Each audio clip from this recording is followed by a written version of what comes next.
Welcome to the Sage Women podcast, hosted by Melanie White and Dr. Nick Engera. We have real conversations with real women, health professionals, and coaches who share stories about perimenopause, menopause, and a range of women's health issues.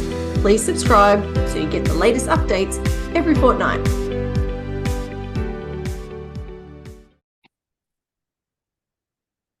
Hey, it's Melanie White on the Sage Women podcast, and I'm really thrilled to have Dr. Lydia Altini with us again today to talk about mindfulness-based cognitive therapy. Lydia, welcome. Hi, Melanie. Thank you so much. Lovely to be here. Great to have you on again. And this is such an important topic, and I'm really interested, first of all, in your why behind mindfulness-based cognitive therapy. What got you interested in it? All right. Well, I think I'll have to take you right back to the beginning. About 20 years ago, I was working as a doctor in a very stressful, hospital environment, and I was burning out, and I didn't realize it at the time. I started to have headaches, and I was suffering from anxiety. I was grinding my teeth. I had irritable bowel syndrome, and was feeling really awful. My mood was low. And I had no idea what was going on. I saw a gastroenterologist, and after he had assured me that there was nothing sinister going on, he then sat me down and he said, this is probably stress, and I recommend you go on this mindfulness-based stress reduction program. And I'd never heard of mindfulness before. I don't think anyone had back then. But this program had just started running in the city that I was living in. And so I thought, well, I've got nothing to lose, and went along and did the 8-week MBSR program. I was pretty skeptical. We certainly hadn't been taught about mind-body medicine when I was at medical school. We would have probably viewed things like that with a lot of suspicion. But I completed the program, and I must admit that at the end of the 8 weeks, one of the most important things or discoveries that I made was that I started to be much more aware of what was going on in my body. And I realized that I'd probably been just living, from the neck upwards. Wow. And totally disconnected with my body. And so I started to be much more aware of the early signs of tension and tightness that I'd been carrying around. And by being aware and being able to pick up those early warning signs and then actually choose to do something about that, it might be just a bit of softening, a bit of, some deep breathing. But I was able to stop the escalation of those symptoms before they exploded into pain and became totally debilitating. So that was really an eye-opener for me. The other aspect was also learning to be more aware of my thoughts and how my thoughts were actually affecting my feelings and the physical sensations in my body. Again, I just wasn't aware of that at all. I think the best way of describing it is when you perhaps are short-sighted and suddenly somebody gives you a pair of glasses, and then everything comes into focus and you think, oh, wow, I had no idea. And now I can see things so much more clearly. So, yeah, that's what it was like. And so I was so impressed, and I continued practicing. I found some wonderful teachers over the years, and it helped. I found that the mindfulness practices helped with so many challenges in my life as a new parent, with relationships, and then eventually I decided to train as a teacher, because I thought that these practices were just so practical and was something that I could share with my patients. And it was during my training that I then learned about mindfulness-based cognitive therapy, which is the MBCT program. And so MBCT is an offshoot of MBSR. It's a modified version which combines cognitive behavioral therapy, and it was developed specifically for people struggling with relapsing depression It was developed by a group of psychologists from the US and Oxford University. And the research has shown really good results that MBCT is as effective as being on an antidepressant for mild to moderate relapsing depression. And also more recently, it's been shown to be really effective for anxiety as well. So that's MBCT. That's how I came to it. I love that there's an evidence basis behind it, and I was going to ask you about that. It's very interesting. And thank you for sharing a very personal anecdote from your own life and your own struggles. Anxiety is a very personal thing, and the physical symptoms can be really debilitating. And I've experienced those myself. It's an awful thing that you don't want to talk about or tell anyone about or ask for help, because it feels a little bit weird. Oh, that's been my experience. Mine too. Yeah. Like, oh, we don't want to talk about that, but what do we do about it? And I love the way you've described it as getting in touch with your body and understanding those early warning signals, but also being aware of the role of your mind in creating stress and anxiety. Yeah, totally. We now know that, mind-body medicine is so accepted now, and there's nothing magical about it at all. It makes so much sense when you understand the physiology. Our bodies can't tell the difference between a real threat or a perceived threat. It's going to react in exactly the same way. And so the stress hormones go up, and stress affects the immune system. Then you start to get inflammation building up in the body. And that's what underlies most chronic diseases, from heart disease to digestive disorders to even cancer. Yeah. It's so important. And even the concept of mind-body, a lot of people think, oh, that's a bit strange, but it's like, oh, I'm hungry, I should have something to eat, or, oh, I'm tired, I should go to sleep. We listen to those signals. So why is this any different? Yes, totally. And then there's the bidirectional pathway as well, that what's happening in the body is also affecting our minds. Yes. Yeah. We could open a big can of worms with this discussion. Yeah. I guess coming back to MBCT, we'll use the acronym. Why is it relevant in perimenopause and menopause particularly?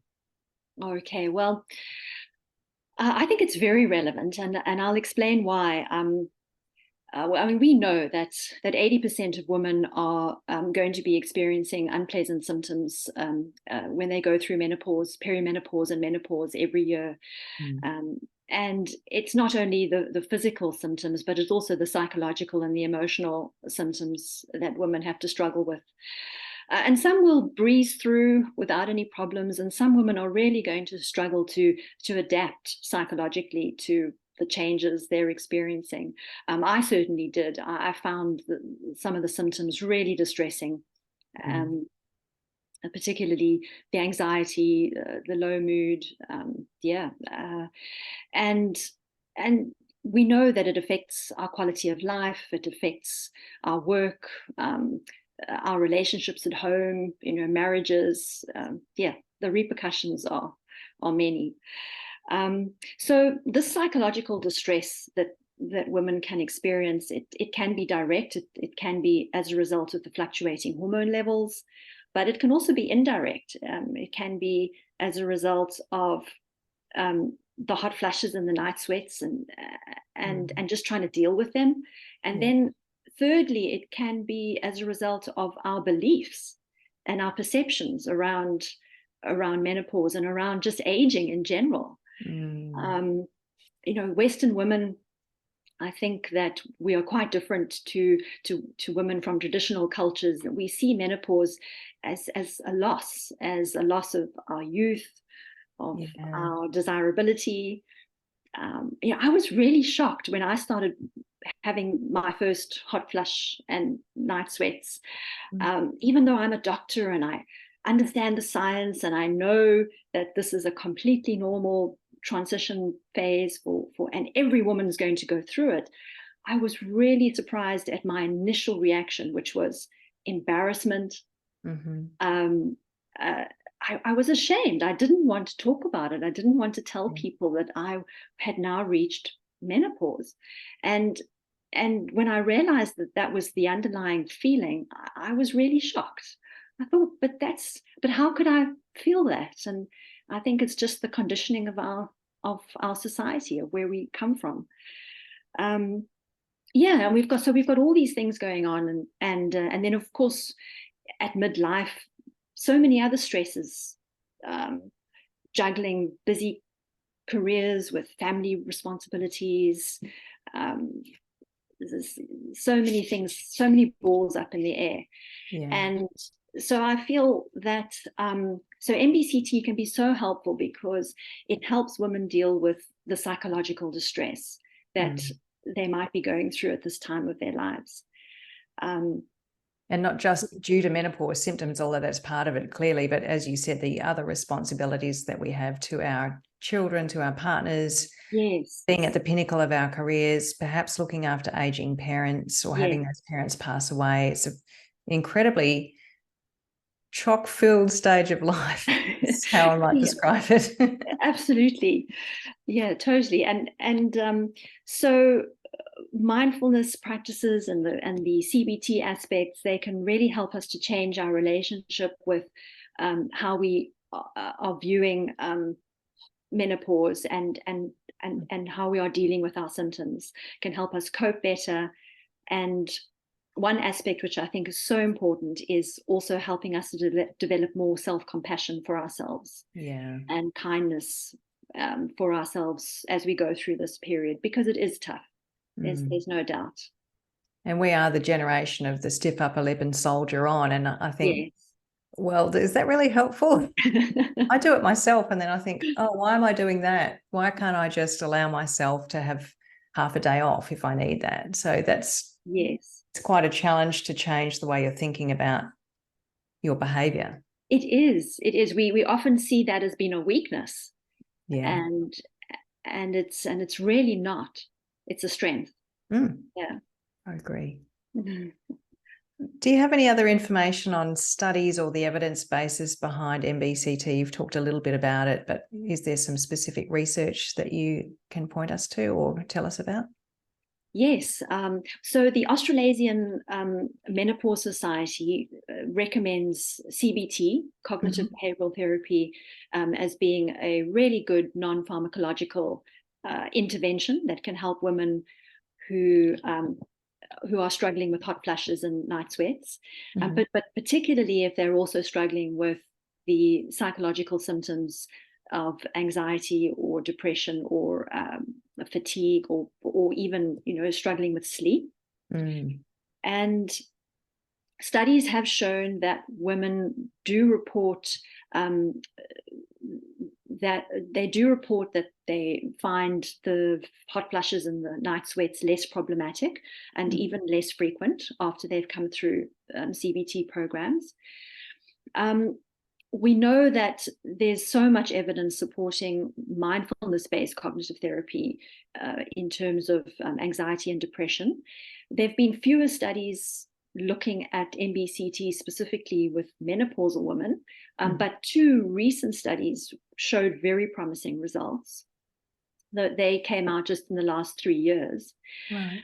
And they reported that women had a better quality of life. They reduced their frequency and severity of hot flushes and night sweats, and their psychological symptoms improved as well. So yes, I think that there is evidence, and the results are very, very promising. Interesting. They're talking about the vasomotor symptoms, the hot flushes and night sweats and things, and that must be part of the fight-flight response, calming down the body, and not just for insomnia, anxiety, depression, but also those other. Yes. I don't know if you've experienced this, Melanie, but I have. I find that when I'm particularly stressed or anxious, the hot flushes and the night sweats are worse. Yeah. So there's obviously the hormonal fluctuations that are causing them, but there's no doubt that that stress can make them worse. And I think that's how these programs work, is they help women to cope better with the stresses.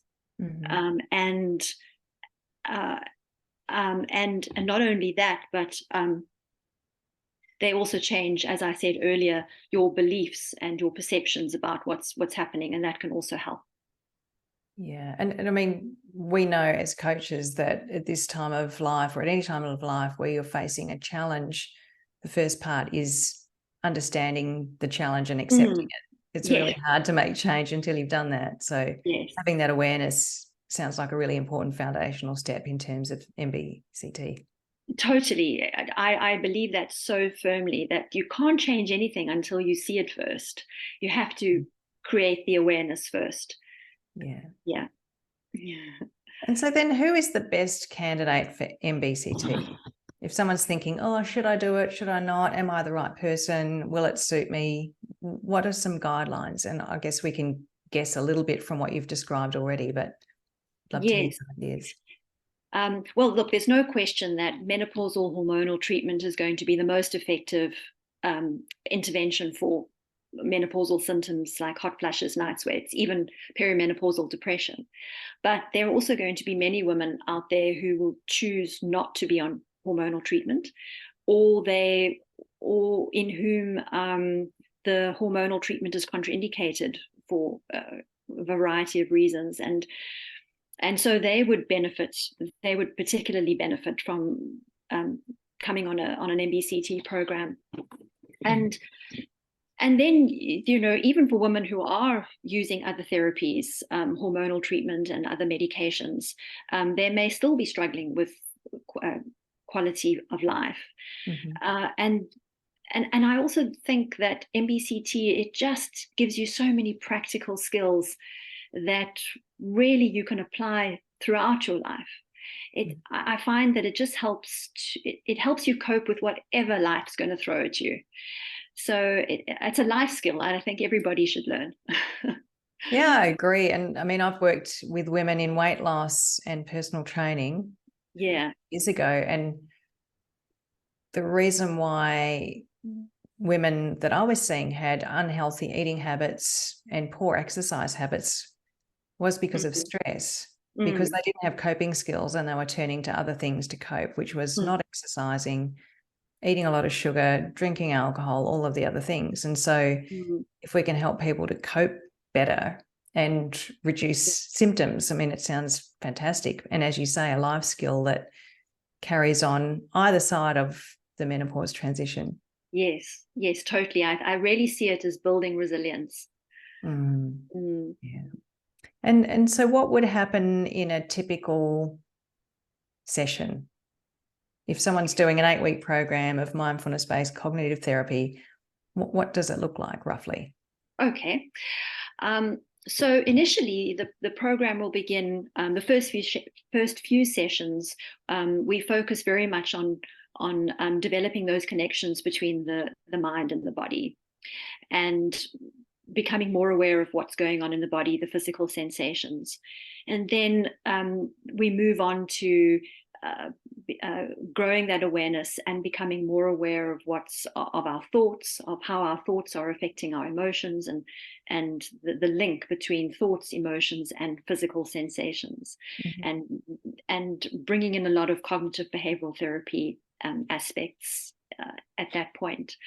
And then the program finishes off with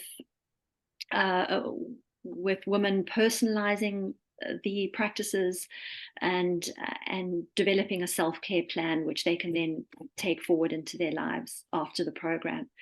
The aim of the program is really to introduce women to a variety of different mindfulness practices. There is no one practice that is better than another, or that everybody should be doing. There's so many different practices. There, from formal practices where you're setting aside a bit of time every day to informal practices where you're just bringing mindfulness into your daily life. and so we will go through a whole variety every week, experimenting with different practices, so that by the end of the 8 weeks, everybody is able to then choose what works best for them, what's going to fit their lifestyle, and then be able to personalize a program for themselves. That's great. So really taking away those skills to be able to manage in the future, to cope better, to build resilience. Yes, that's right. And so then what are some sorts of typical results or outcomes that happen when people do a program like this? Well, the participants that have come through my programs have reported that they definitely start to recognize symptoms of stress earlier and more easily, just like I did when I went through that MBSR program all those years ago. And they find that they're much more able to cope with stressful situations as they arise. So they're not just automatically reacting mindlessly, but they are able to recognize what's going on, take some time to skillfully respond in a more, appropriate, kinder way, perhaps. They manage anxiety better. They're less reactive to the small little irritations of life. Another big outcome that women report is that they are much kinder to themselves. They are more invested in their self-care. They have better relationships with their husbands, their children, other people in their lives. They're more patient with people. They're able to manage chronic pain so much better, because that also can become worse when you're feeling stressed. And they sleep a lot better as well. That is also a very positive outcome, is that sleep improves. That's a very big selling point for me. Lydia, it sounds like an amazing modality and a very effective and evidence-based way to calm down a lot of the symptoms of menopause, but also to just cope better with life. And the overarching sense I get is it helps you just feel calm and like you're on top of things.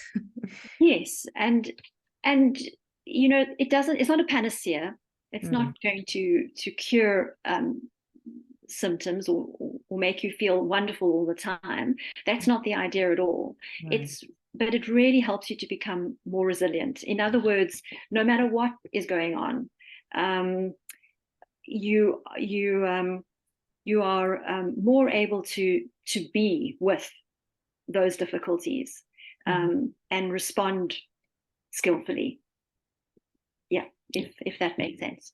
Yeah, it does. It's amazing. And skill is something that we all need. We all think we need a pill or a potion or a this or that, and things can help like that, but really developing skills is something that's very sustainable. Yes, because you can apply them anywhere, everywhere, no matter what. Yeah. Sounds fantastic. And I know that you're going to be running a program soon. What date are we starting that program? Was it 30th of January, I think? Yes. So the next 8-week program will be running early next year, starting on the 30th of January for 8 consecutive weeks. Yes, and the timing, it probably will be about 1.5 hours per session. Right. So they'll be every week for 8 weeks, 1.5 hours, starting 30th of January 2024.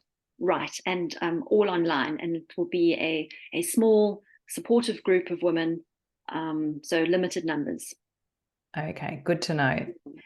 So what we're going to do, Lydia, is to put up a registration page, and so people can go into the show notes for this episode, go to the registration page, check out what we're doing there, and look at the fees, prices, terms and conditions, and all of those things, and sign up there to join that program.